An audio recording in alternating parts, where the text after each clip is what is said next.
Chetakwa na asụsụ Igbo bụ asụsụ nwere ụda. Na ihe mmepụta mkpụrụ okwu a, anyị na-ebu ụzọ ele anya na a ga-ama otu e ga-esi were ụda ume a na mgbochi ume ndị gbara mkpị a were gwakọta wee mepụta mkpụrụ okwu dị mma. We're going to get words by blending vowels and consonants. Now let's go. Remember that we have 28 consonants in the alphabet and have just 9 blended letters. We are blending vowels and consonants. Ka ihe nke ọmụmaatụ. Chi nke mbụ na mgbochi ume ndị gbara mkpị anyị nwere chi. Ewere a ụda ume a gwakọta na chi, ọ ga-emepụta a chi. Ewere ọ gwakọta na chi, ọ ga-emepụta ọcha.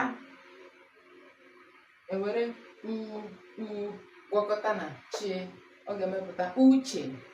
Ọzọ bụ gbee. Ewere a gwakọta na gbee, ọ ga-emepụta agba. Gwakọta na gbee, ọ ga-emepụta egbe.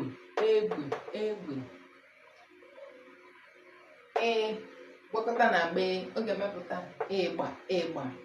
Ewere u gwakọta na gbee, ọ ga-emepụta ụgba. Ọzọ bụ hee. Ewere a gwakọta na hee, ọ ga-emepụta aha. Ọzọ bụ u. Ewere u gwakọta na hee, ọ ga-emepụta ụha. Ewere ọ gwakọta na hee, ọ ga-emepụta ọha. Ọzọ bụ gwe. Ewere a gwakọta na gwe, ọ ga-emepụta agwa. Ewere i gwakọta na gwe, ọ ga-emepụta igwe.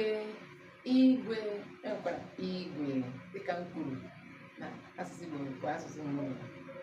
Ọzọ nọ nga bụ kpee. Ewere a gwakọta na kpee, ọ ga-emepụta akpa.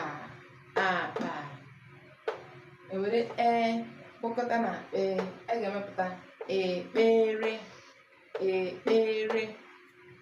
Ọzọ bụ agwakọta ya na kpee, a ga-emepụta ikpere. Kwe. Na mkpụrụ edemede asụsụ Igbo anyị nwee nke a na-akpọ Q, letter Q and X anọghị n'asụsụ Igbo, mana ihe anyị ji wee nọchie anya Q bụ kwe. A were a gwakọta na kwe, a na-emepụta akwa maọbụ akwa. Mụ na mara ụda ndị ọzọ. Ewerekwanụ gwakọta na kwe, a na-emepụta ekwe. Gwakọta na kwe, a na-emepụta ikwe. Ewerekwanụ o gwakọta na kwe, a na-emepụta okwu. Ọzọ anyị nwere nke a na mgbochi ume ndị gbara mkpị nwee. Ewere a gwakọta na nwee, ọ ga-enye gị anwụ. Ewere gwakọta na nwee, ọ ga-enye enwe maọbụ enwe. Ụda dị iche iche, enwe maọbụ enwe pụtara monkey.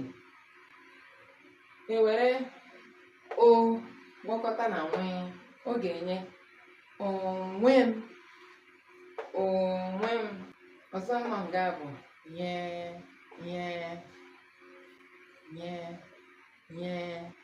Ọwụne nye. Ewere a gwakọta na nye, ọ ga-enye anyị anya. Ewere gwakọta na nye, ọ ga-enye anyị enyi, my friend. Ewerekwanụ o gwakọta na nye ọ ga-enye onyi onyi. Enwere u gwakọta na nye ọ ga-enye anyị unyi. Nke ikpeazụ anyị nwere ebe a bụ anyị were a gwakọta na she ọ ga-enye anyị asha. Chetakwa na enwere